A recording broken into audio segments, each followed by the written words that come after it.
Solve करवाया गया है। तो डिफरेंशियल इक्वेशन को सॉल्व करने के 2 से 3 मेथड हमने पढ़े।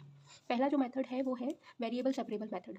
अब आपके पास dy upon dx is equal to f of x comma y type का कुछ फंक्शन ऐसे दिखाई दे रहा होगा, जिसमें एक डेरिवेटिव होगा y का और कुछ फंक्शन हो टू वेरिएबल, कुछ इस तरीके से इक्वेशन दिखाई दे रही होगी। तो आपको क्या करना है, dy की तरफ सारे y की टर्म्स लेके आनी है और dx की तरफ सारी x की टर्म लेके आनी है, और फिर उसके बाद आपको क्या कर देना है, इंटीग्रेट कर देना है। तो आपको x और y में एक रिलेशन मिलेगा, वही क्या होगा, इस डिफरेंशियल इक्वेशन का सॉल्यूशन होगा। फिर सेकंड मेथड आपने पढ़ा है कि homogeneous differential equation. Homogeneous differential equation में क्या होता है कि पहले तो f of x comma y को आपको चेक करना होता है कि होमोजीनियस है या नहीं।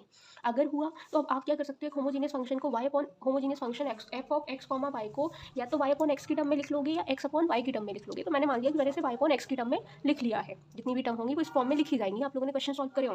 फिर मैं क्या करूँगी, y अपॉन एक्स को भी पुट कर दूँगी। तो यहाँ से मुझे क्या मिलेगा, dy upon dx is equal to, फिर जैसे आपने y अपॉन एक्स को भी पुट करा तो उसके बाद आप क्या कर सकते हो, यहाँ से y dy अपॉन dx निकाल सकते हो। के रिस्पेक्ट में इंटीग्रेट करा, यहाँ पे x के रिस्पेक्ट में इंटीग्रेट करा, तो याद रखना x इंटू इंटीग्रेटिंग फैक्टर, यहाँ पे y इंटू इंटीग्रेटिंग फैक्टर था, यहाँ x इंटू इंटीग्रेटिंग फैक्टर है, और integration q into integrating factor dy plus C. तो ये इसका क्या हो जाएगा, सोल्यूशन हो जाएगा। Thank you for watching this video. Maybe ये आप लोगों के लिए हेल्पफुल हो, क्योंकि आपका कल एग्ज़ाम है। तो 9 चैप्टर का रिवीजन एक शॉर्ट वीडियो मैंने